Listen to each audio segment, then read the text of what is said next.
A Hat in Time is a frustrating experience. Somewhere in this uneven jumble of clashing gameplay ideas lies a truly great game wanting to burst out. Unfortunately, it never gets that chance.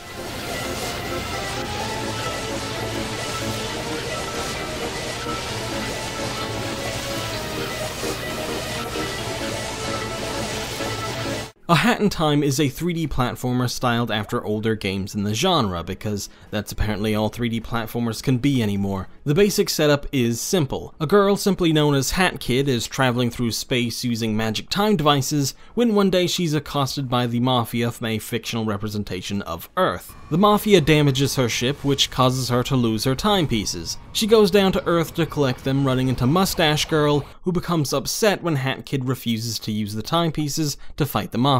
And that's pretty much the overarching story done with in a few sentences. There are 5 different worlds throughout the game, each with their own self-contained stories and themes.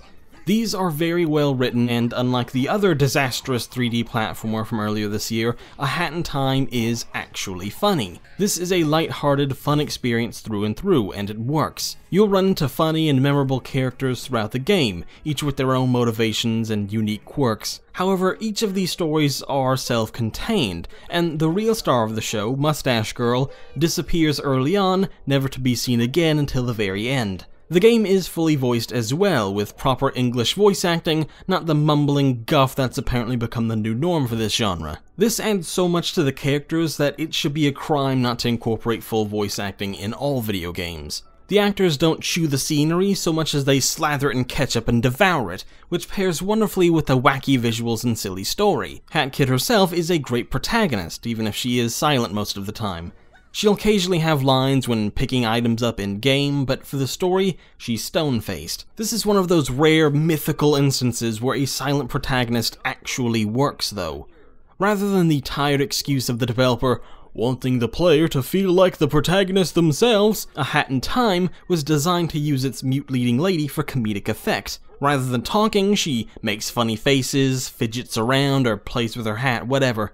Much like the voice acting, this adds an extra dimension to the character, which doesn't sound like much, but is what makes all the difference. For all its buckets of charm, A Hat in Time is a frustrating game to play. At its core, it is a typical 3D platformer with the usual trappings of the genre. You have to jump on platforms, some moving, using jumps and double jumps.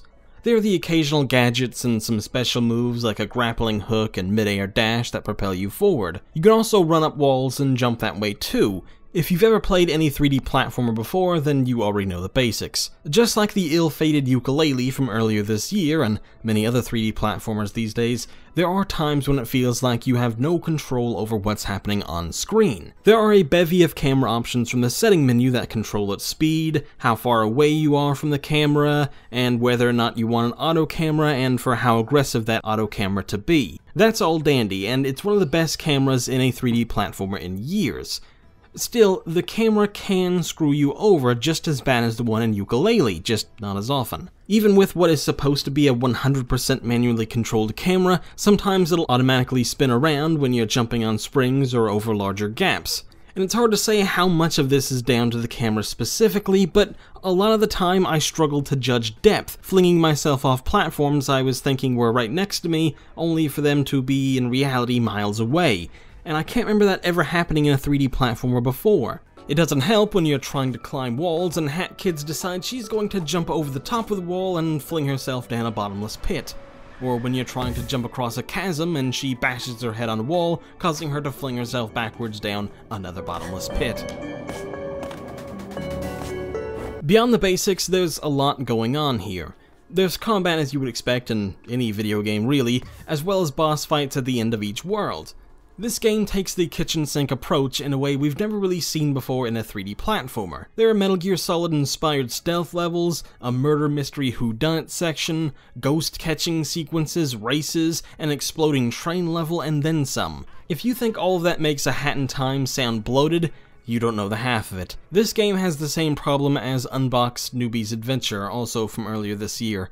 Just like that game, A Hat in Time is at its best when you're just exploring and collecting junk or experiencing the story. But also like Unbox, it's downright bullish about ripping that fun away from you at almost every turn to shove some of these other gameplay elements down your throat. This wouldn't normally be a problem. Variety is the sixth Spice Girl after all. The problem is that this Spice Girl can't sing or dance, and you're pretty sure she's been dead for 5 years.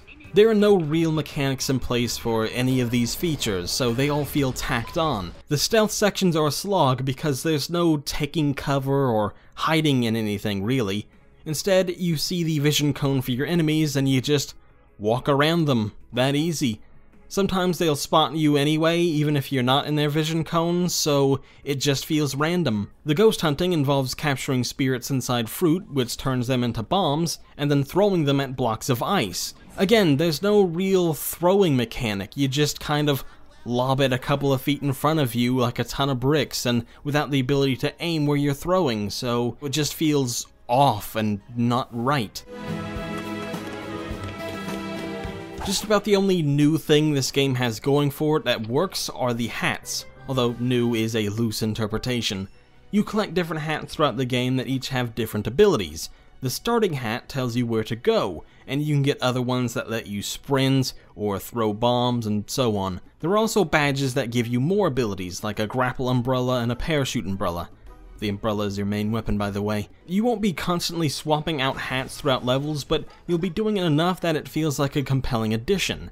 If anything, it only highlights how misguided the developers were by adding these other mechanics. If they just focused on the hat swapping and designing levels around it instead of stealth or combat or throwing crap, it would be a much stronger game. At the very least, it seems strange they'd name the game after this hat and not get the most out of it. 3 out of 5.